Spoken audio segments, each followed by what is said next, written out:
우리는 그동안 그래서 다른 복음은 없다라고 하는 이 시리즈 주제 속에서 갈라디아서 1장부터 3장까지 우리가 여행을 했습니다. 그동안에 믿음이라고 하는 단어를 많이 들었을 것이고, 그리고 율법이라고 하는 단어도 많이 들었을 것입니다. 믿음을 강조하기 위해서 그리스도의 십자가 사건의 중요성을 우리는 살펴보았습니다. 그리고 그 십자가 사건을 믿는 믿음의 중요성을 살펴보았습니다. 그래서 오늘 특별히 갈라디아서는 6장까지 되어 있는데요, 3장까지 오게 됐습니다. 그래서 조금만 더 힘을 내시면 갈라디아서 6장까지 마무리하면 성경의 큰 산맥 하나를 넘은 것이 될 것입니다. 오늘 3장 15절부터 29절까지의 말씀을 본문으로 해서 특별히 믿음의 우월성에 대한 이야기를 여러분과 나눌 것입니다. 율법의 우월성이 아닌 믿음의 우월성, 특별히 아브라함 언약의 우월성이 무엇인지에 대해서 설명할 텐데요. 오늘 갈라디아서 3장 특별히 17절에 있는 말씀을 한번 보길 원합니다. 오늘 본문에 갈라디아서 3장 17절에 있는 말씀에 이렇게 말씀하십니다. 같이 읽을까요? 내가 이것을 말하노니 하나님께서 미리 정하신 언약을 430년 후에 생긴 율법이 폐기하지 못하고 그 약속을 헛되게 하지 못하리라. 아멘. 이 말씀에 보면 사도 바울이 갈라디아서를 통해서 지금 무슨 이야기를 하고 있느냐면 믿음이 우월하다, 율법보다 믿음이 우월하다라고 하는 것을 논증합니다. 그 가운데 오늘 갈라디아서 3장 17절에 있는 말씀에 보면 아브라함의 언약이 모세의 언약보다 우월하다라는 것을 설명합니다. 그래서 거기 보시면 시간적으로 아브라함의 언약이 얼마나 앞서 있다고요? 모세의 언약보다 430년 전에 이미 아브라함의 언약은 430년에 미리 받았고, 그리고 430년이 지난 후에야 시내산에서 모세의 율법의 언약을 받았다라는 거죠. 그래서 지금 사도 바울의 신학의 굉장히 중요한 렌즈는 무엇이냐면 모세의 언약 그리고 율법에 대한 언약, 아브라함의 언약 가운데 무엇이 더 우월하냐? 바로 아브라함의 언약이 훨씬 더 우월하다는 것을 논증합니다. 왜 이런 논증이 필요할까요? 바로 믿음 때문입니다. 믿음을 설명하기 때문입니다.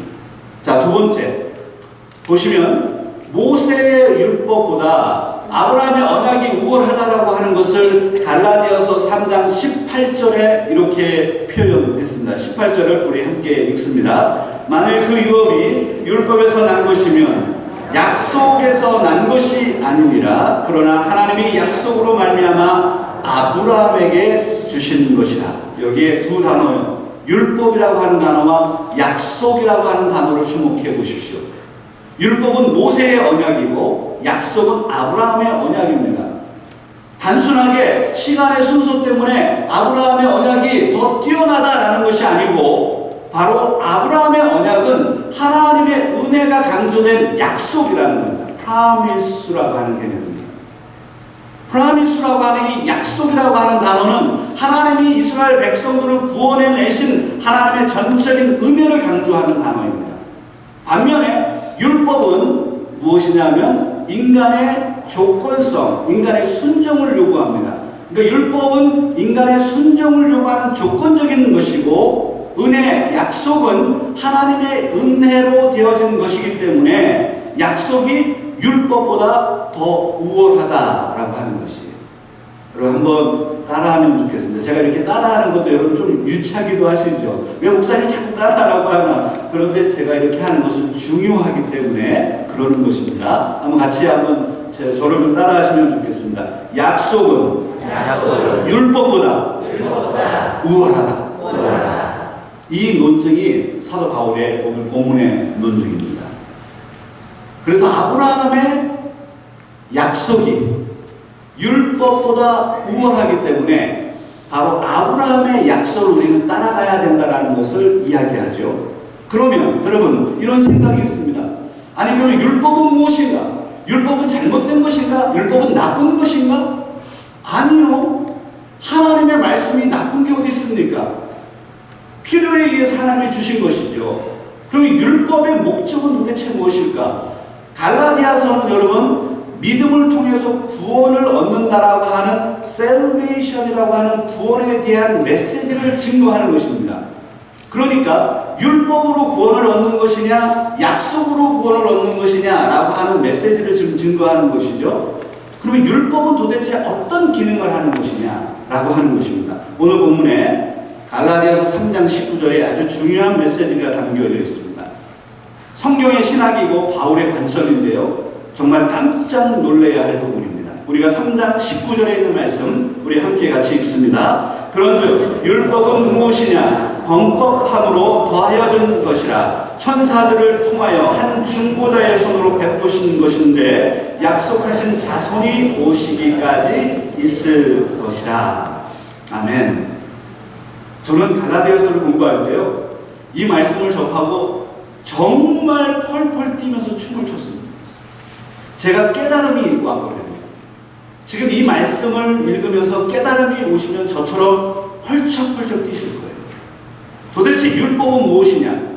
지금 우리가 신학을 공부하는 분들이나 좀 신학을 좀 관심 있어 하시는 분은 율법과 복음의 관계가 도대체 무엇이냐? 율법은 오늘날에도 존재하는 것이냐? 율법은 오늘날에도 지켜야 되는 것이냐? 라는 것 가지고 논증하고 굉장히 고민이 많죠. 여러분 율법을 어떻게 생각하십니까? 율법의 기능이 도대체 무엇입니까? 오늘날 21세기를 살아가는 저와 여러분에게 이 율법은 필요한 것입니까?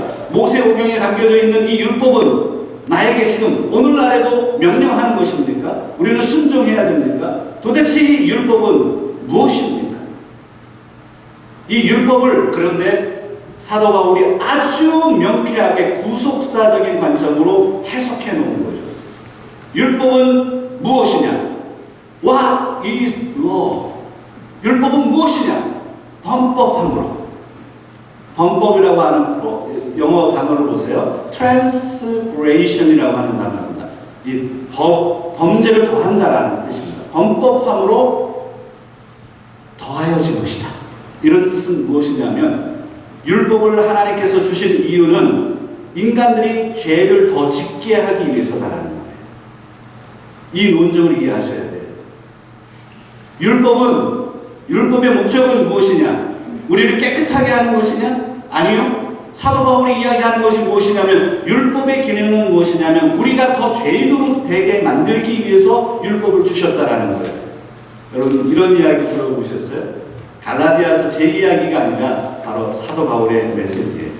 그래서 율법의 목적과 기능에 대해서 일반적으로 4가지를 학자들이 이야기합니다. 한번 보겠습니다.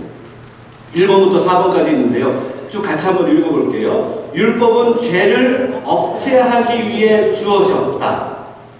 율법은 죄를 명시하기 위해 주어졌다. 율법은 죄를 처리하기 위해 주어졌다. 율법은 죄를 증가시키기 위해 주어졌다. 여러분은 어떤 것을 그동안 믿고 있으셨습니까? 율법이 나를 깨끗하게 할 것이라고요? 아니라니까요. 그게 바울의 관점은 지금 4번이 정답이죠. 율법은 죄를 증가시키게 하기 위해서 주어진 것이다. 왜 율법을 통해서 우리가 죄인이 될까요? 우리는 죄인, 인간이 완벽하지 않기 때문에 한 율법도 지킬 수 없는 존재라는 거예요. 그래서 우리는 깨닫습니다. 내가 죄인이구나 라는 것을 깨닫습니다. 그래야 누구를 찾습니까? 그리스도를 찾기 때문입니다. 그래서 오늘 이 본문에 아주 중요한 갈라디아서 3장 23절과 24절에 있는 말씀을 우리는 해석해낼 수 있어야 됩니다. 갈라디아서 3장 23절 24절에 있는 말씀 여러분 같이 한번 읽겠습니다. 믿음이 오기 전에 우리는 율법 아래에 매인바 되고 계시된 믿음의 때까지 갖췄느니라. 이같이 율법이 우리를 그리스도께로 인도하는 초등교사가 되어 우리로 하여금 믿음으로 말미암아 의롭다함을 얻게 하려 함이라. 여기 보면 아주 중요한 단어가 나오죠. 초등교사. 옛날 개역 한글에는 바로 몽학선생이라고 되어 있는데 다시 초등교사라고 번역을 했습니다. 이 초등교사라고 하는 이 단어는 무엇이냐면 율법은 초등교사의 기능을 한다. 당대 지금부터 2000년 전에 고대 세계의 초등교사 초등교사는 바로 어떤 사람들이었느냐면 지금 여기 우리 교회 교사 계시죠? 근데 교사, 이런 교사가 아니고 한 가정의 노예입니다. 그러면서 아이들을 보모 역할, 오늘날 얘기하면 우리 보모 같은 역할을 하는 사람들이고, 이 아이들이 장성할 때까지 맡아서 교육을 하는 역할을 했던 노예들입니다. 그것이 바로 초등교사입니다. 무슨 이야기냐면 이 율법이라고 하는 것은 그리스도가 오시기까지만 역할을 한다는 거예요. 보모들이 아이들이 성장하면 그 역할이 끝나는 것처럼 초등교사는 바로 그리스도가 오기까지만 역할을 한다. 그럼 그리스도가 오면은 그 역할이 끝나는 거예요. 다른 말로 표현하면 율법은 그리스도가 오면서 그 율법의 기능은 마쳤다는 것입니다. 그래서 이제는 율법이 필요한 것이 아니라 무엇이 필요합니까?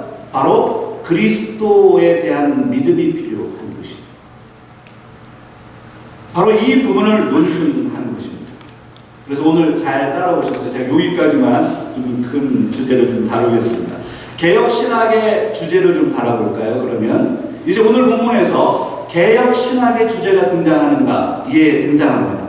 오늘 갈라디아서 3장 16절에 있는 말씀입니다. 여러분 갈라디아서 3장 16절에 있는 말씀을 한번 볼까요? 같이 읽습니다. 이 약속들은 아브라함과 그 자손에게 말씀하신 것인데 여럿을 가리켜 그 자손들이라 하지 아니하시고 오직 한 사람을 가리켜 내 자손이라 하셨으니 곧 그리스도라. 할렐루야. 이 말씀에 보면요, 어떤 주제를 담고 있느냐면 그 앞에 우리 PPT를 좀 보여주세요. 아브라함의 언약 속에 등장하는 그리스도 예표론이라는 단어를 제가 썼습니다. 아브라함의 언약 속에 등장하는 그리스도 예표론. 한번 좀 따라하겠습니다. 그리스도 예표론. 근데 구약에 보면 그리스도를 상징하는 많은 예표들이 있습니다. 그래서 오늘 본문에 갈라디아서 3장 16절에 바로 사도 바울이 그리스도를 설명한다는 거예요. 바로 내 자손이 그리스도를 상징한다는 거죠. 그것을 해석했습니다. 이 부분은 갈라디아서 3장 16절을 좀 다시 보여주시고, 갈라디아서 3장 16절에 있는 이 말씀은 창세기 15장 4절과 5절에 있는, 특별히 창세기 15장 5절에 있는 말씀을 해석한 부분입니다. 그래서 창세기 15장 4절과 5절에 있는 말씀을 여러분 같이 한번 다시 읽겠습니다. 여호와의 말씀이 그에게 임하여 이르시되 그 사람이 내 상속자가 아니라 내 날차가 내 상속자가 되리라 하시고 5절 그를 이끌고 밖으로 나가 이르시되 하늘을 우러러 무표를 셀 수 있나 보라. 또 그에게 이르시되 내 자손이 이와 같으리라. 창세기 15장에 보면 아브라함이 이런 생각을 했어요. 나이가 많습니다. 그래서 아브라함은 이 내 재산을 누구한테 물려줄까? 상속자를 찾았어요. 근데 자식이 없으니까 자신의 종이었던 다메섹 엘리에셀이 내 상속자가 될 것이다 라고 생각했습니다. 그런데 하나님께서 아브라함에 이렇게 말씀하세요. 너는 아이를 낳을 것이고 너에게 후사가 있을 것이고 그 후사가 너의 상속자가 될 것이야 라고 이야기합니다. 아브라함이 그래서 100세에 이삭을 낳습니다.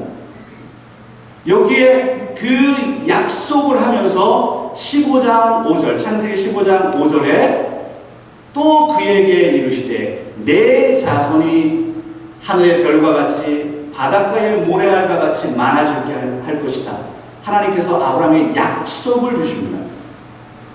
그 약속은 어떻게 성취되느냐 하면 이삭과 그리고 야곱을 통해서 그의 자손이 확장됩니다. 이걸 중간적인 성취라고 하고, 최종적으로 누구에게서 이 약속이 완전히 성취되느냐, 이것을 최종적인 성취라고 하는데요. 누구를 통해서요? 바로 아브라함의 대표적인 자손인 예수 그리스도를 통해서 이 복이 성취된다는 것을 보여주는 것이죠. 그러니까 창세기 15장 5절에 있는 말씀, 내 자손은 그리스도를 상징하는 것이고 그것을 사도 바울이 해석하고 있고 갈라디아서 3장 16절을 통해서 그래서 약속을 통해서 하나님께서 그 믿음을 통해서 자신의 구원의 역사를 이루어 가실 것을 보여주고 있는 것입니다. 그래서 오늘 본문에 보면 그 갈라디아서 3장 16절이 그리스도의 예표론이다 이렇게 표현하는 것입니다. 자, 이제 이 본문이 나와 어떤 연관성이 있습니까?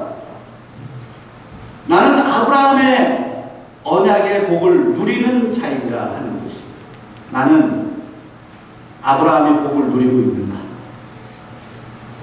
나는 지금 아브라함의 복을 누리는 자입니까? 여러분 지금 여러분들은 아브라함의 복을 누리고 계십니까? 그것이 바로 오늘 본문에서 우리를 주목하게 합니다. 오늘 본문에서 아브라함의 존재를 인식합니다. 아브라함의 약속을 인식합니다. 나는 아브라함의 약속을 받은 자인가? 아브라함의 자녀인가? 아브라함의 자손인가? 예수 그리스도 안에 포함되어 있는가? 그래서 그리스도를 믿고 한 가족이 되어 있는가를 질문하게 합니다. 그러면 오늘 이 본문의 말씀을 통해서 이제 말씀을 정리하겠습니다. 현대적인 적용점이 무엇일까요? 오늘 이 본문이 우리에게 주는 적용점이 있습니다. 그 적용점은 이것인데요. 그리스도 안에서 모두가 하나이다 라고 하는 사실입니다. 이 부분 좀 따라하겠습니다. 그리스도 안에서 모두가 하나이다. 하나이다. 정말 좋은 말씀입니다. 그리스도 안에서 모두가 하나이다. 이 적용점 가운데 위로의 메시지와 도전의 메시지가 있습니다. 위로의 메시지는 무엇이냐면 하나된 마음으로 사랑을 실천해야 한다는 것입니다. 그러면 우리가 그리스도 안에서 아브라함의 가족이 되었고 아브라함의 안에 있는 약속을 누리는 가족이라면 우리는 하나된 그리스도인의 마음으로 서로 사랑을 나눌 수 있어야 된다.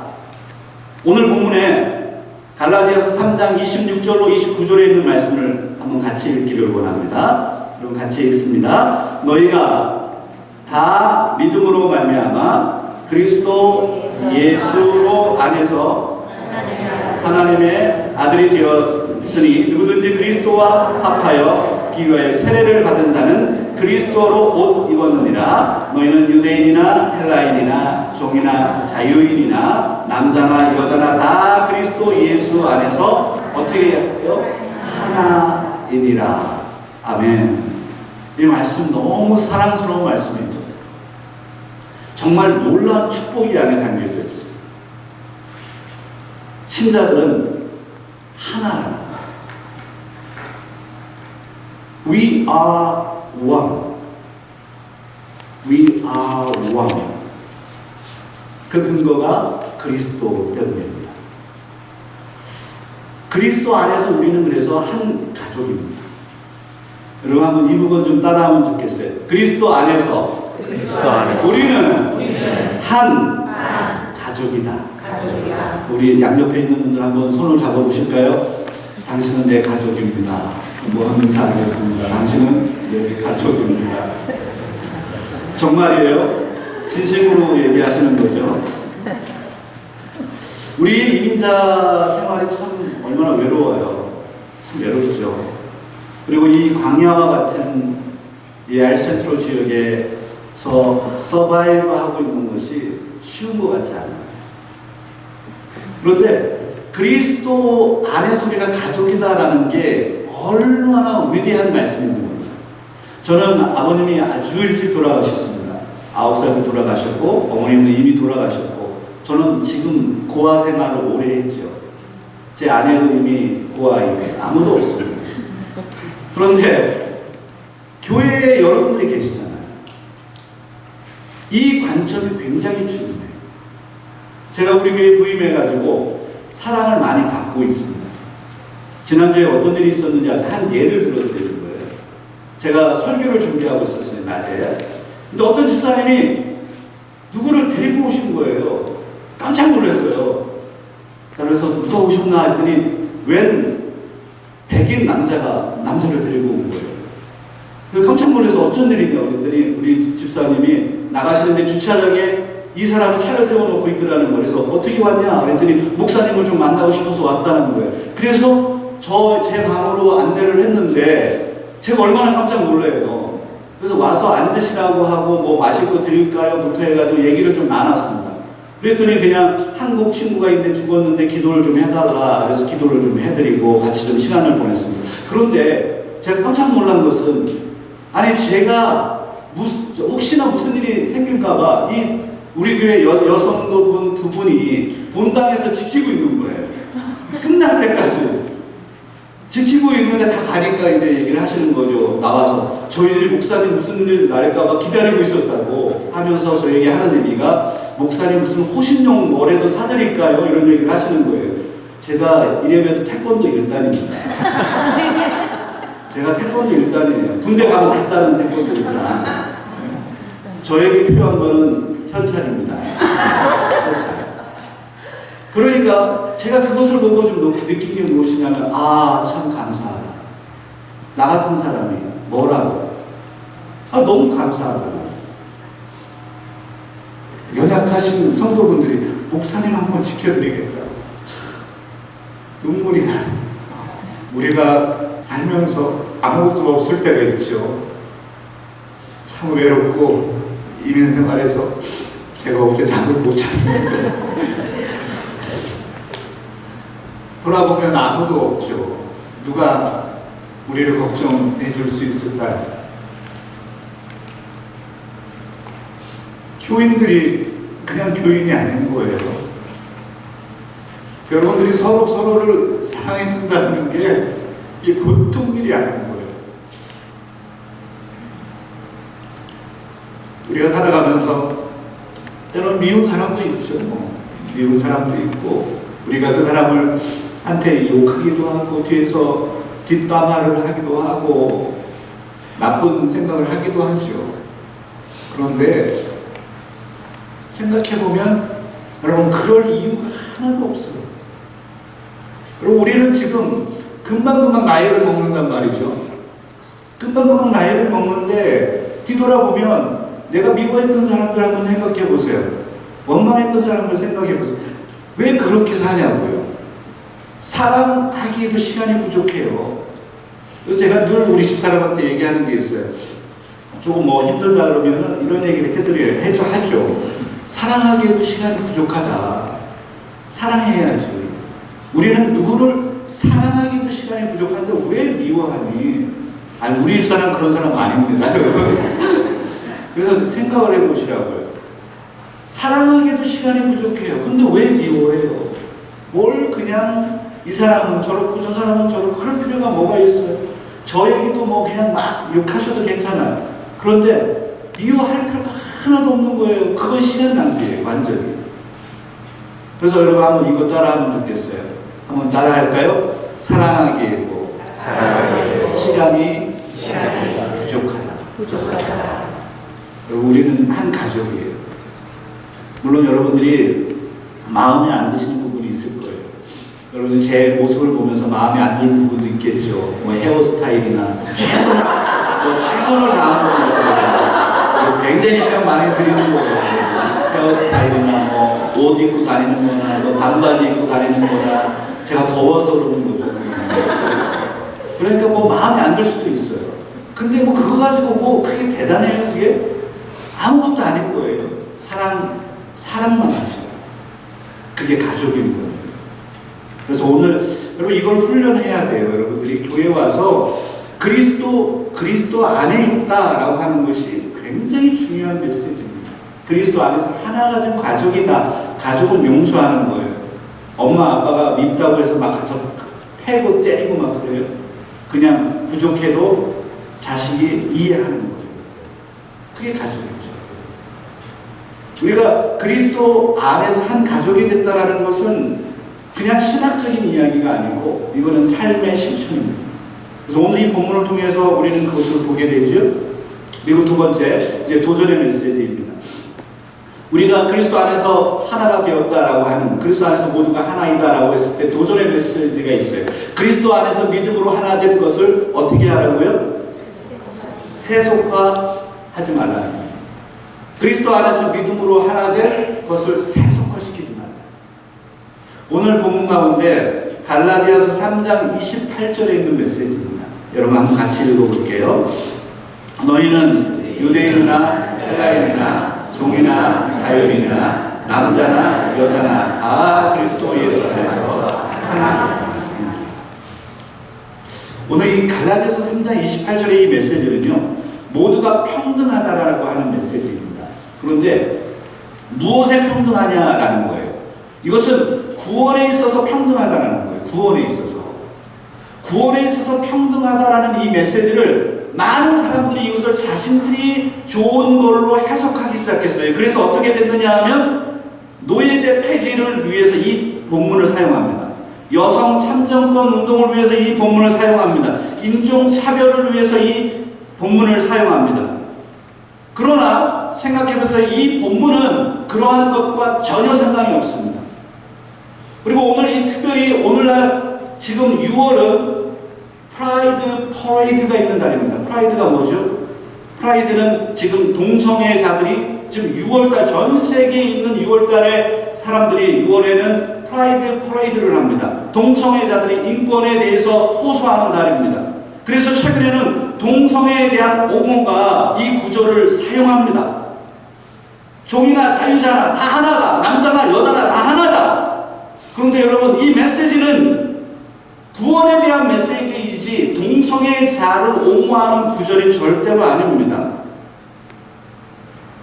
놀랍게도 이 동성애 문제는 우리 오늘날 우리 현대 교회의 엄청난 중요한 이슈입니다. 그리고 사실 우리 자녀들, 우리 주변에 있는 사람들 가운데 동성애자들이 꽤나 많습니다.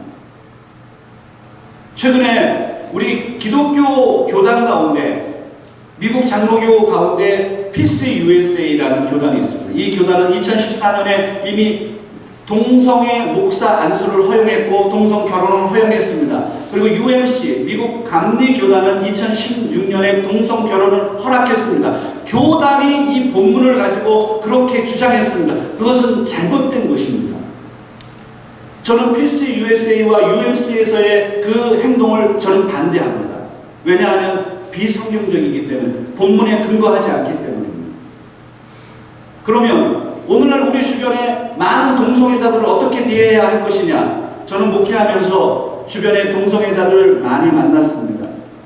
그들과 오랜 시간 토의도 하고 토론도 하고 그들과 함께 손잡고 눈물을 흘리면서 기도해 주기도 했습니다. 정말 동성애자들을 만나면 가슴 아픕니다. 지금 서울에서는요, 지금 서울이 어떤 나라가 되고 있는지 아십니까? 서울이 아시아에서 가장 큰 서울 퀴어 문화 축제를 하는, 동성애자 퍼레이드를 하는 가장 큰 메카가 되고 있습니다. 그래서 6월 22일부터 2주간 서울에서 지금 동성애 퍼레이드가 진행되고 있습니다. 영국은 말할 것도 없고요. 토론토 말할 것도 없고요. 유럽은 말할 것도 없습니다. 미국이요? 미국도 말할 것도 없습니다. 저는 이 본문을 통해서 그들을, 동성애자들을 기꺼이 감싸주어야 합니다. 그러나 그것을 감싸주기 위해서 성경의 말씀을 왜곡해서는 안 된다는 거예요. 그러면 어떻게 해야 되느냐? 동성애가 죄라고 말할 수 있어야 되고, 그러면서도 그들을 위로하고 회복하고 인권을 보호하고 궁극적으로 그들도 구원받은 존재임을 위해서 우리는 기도할 수 있는 사람들이 되어야 합니다. 지금 한국에서 어떤 일이 있는지 아십니까? 이 동성애와 관련해서 지금 한국에서 동성애 퍼레이드가 벌어집니다. 한쪽에서는 보수 기독교 단체가 마이크를 잡고 태극기를 흔들면서 반대하고 있습니다. 저는 이게 넌센스라고 생각합니다. 왜냐하면 기독교 보수단체들이 성경의 진리를 이야기한다고 해서 완전히 저들을 사악한 마귀라고 판단하면서 그렇게 집회하는 것은 저는 바람직하지 않다고 생각합니다. 여러분, 성경, 그렇다고 해서 동성애 입장에서 보면 동성애자들이 자신의 인권을 중요시 여긴다고 해서 완전히 기존의 성경의 권위라든지 교회의 권위를 다 무시하는 것, 그건 있어서는 또한 안 되는 부분입니다. 그래서 오늘 저와 여러분은 이 동성애 이슈에 대해서 민감해져야 되고, 지금 그 이슈 한가운데 교회가 있고 저희들이 오늘 갈라디아서 3장 28절을 읽고 있기 때문입니다. 이 본문은 동성애를 지지하는 본문이 아닙니다. 믿음으로 모두가 하나 된다, 믿음으로 모두가 구원받는다라고 하는 구원에 대한 평등성을 이야기하는 구절입니다. 그러나 지금 이 본문을 이용해서 많은 사람들이 자신들의 바로 이익을 추구하고 있기 때문에 우리는 정리할 필요가 있습니다. 교회에서는 동성애가 죄라고 이야기할 수 있어야 되고, 그럼에도 불구하고 모든 동성애자들이 교회로 들어와서 누구나 구원받을 수 있는 존재라는 것을 인정하고 그들의 회복을 위해서 기도해야 합니다. 저는 제 목회 속에서 제가 사랑하는 청년 아이가 동성애자였습니다. 그 아이와 많은 시간을 보냈습니다. 그렇게 한번 대화를 해보면 그 아이들이 얼마나 불쌍한 자들인지, 그 아이들을 만나고 결론을 내린 게 무엇이냐면, 이 아이들은 사랑을 그리워하고 있었다, 사랑이 너무 갈급해하고 있었다라는 것을 공통적으로 발견하게 됩니다. 교회가 제대로 된 사랑을 주지 못하는 것에 대해서 우리는 통탄해야 됩니다. 교회가 온전한 사랑을 주지 못하기 때문에 왜곡되어가는 아이들을 보게 되는 것이죠. 오늘 저와 여러분은 오늘 이 본문의 말씀 앞에서 어떻게 서 계셔야 되겠습니까? 오늘 이 말씀은 우리에게 위로의 메시지를 주면서 동시에 도전의 메시지를 주는 것입니다.